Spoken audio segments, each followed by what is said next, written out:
Jadi di sini sudah semakin banyak pelajaran yang kita dapat bagaimana Ibnu Sina menempatkan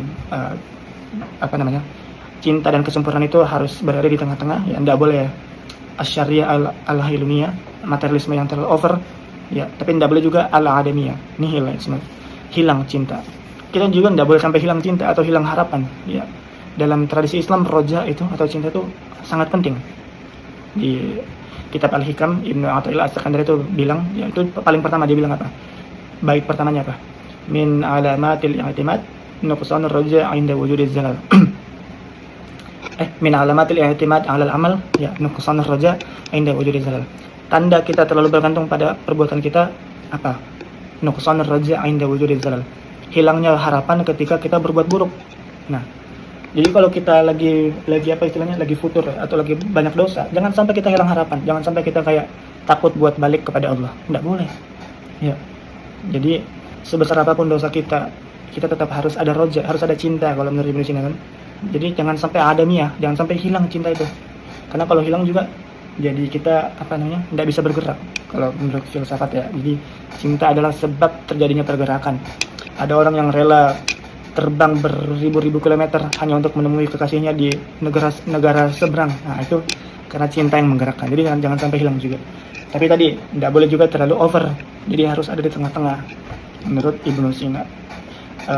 Ya, menarik sekali ya pelajaran tentang filsafat cinta ini. Intinya kita bisa belajar bahwa tidak boleh terlalu over, tapi tidak boleh juga kehilangan. Tidak boleh kehilangan roja. Ya, ini ada ungkapan penting juga nih. Jadi dalam dunia kesehatan, orang bisa tidak makan 4 minggu, ya, selama dia masih punya air minum, dia bisa tidak makan 4 minggu.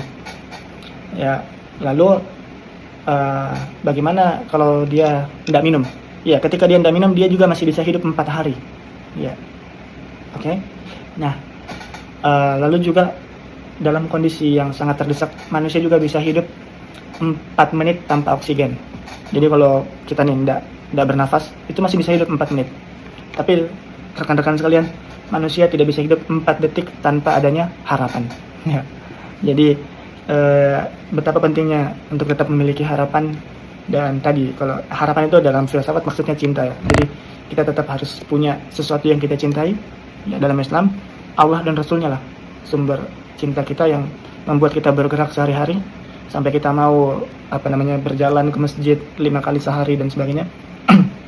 Nah, itulah betapa pentingnya memiliki harapan dan cinta, ya, sebagai sumber pergerakan dalam tradisi filsafat. Dan tadi juga terakhir kita pelajari bahwa menurut Ibnu Sina ada 3 kategori manusia, ya. Yang pertama yang sudah berhasil menempatkan cintanya pada posisi yang tepat, dia sudah tenang hidupnya, ya, sudah mutmainnah, sudah qalbun salim. Lalu ada yang kedua, yang mumtarian bi ghayatin naqas, yang berada pada kekurangan maksimum. Ya, betul-betul dia sudah, entah itu dia kehilangan cinta dalam hidupnya, mungkin sampai berakhir bunuh diri, atau sebaliknya dia terlalu mencintai sesuatu, terobsesi sampai hidupnya tidak tenang. Ini. Lalu ada yang mutaraddidan bainal halatain, ada yang kadang-kadang dia di kategori pertama, kadang-kadang juga di kategori kedua. Nah, mungkin ini manusia biasa kayak kita, tapi kita selalu harus berusaha untuk menjadi seperti kategori pertama tadi. Oke, itu saja yang bisa kita pelajari dari buku ini. Masih pendek sekali. Semoga pertemuan selanjutnya bisa kita lanjutkan lagi. Terima kasih atas perhatiannya. Assalamualaikum warahmatullahi wabarakatuh.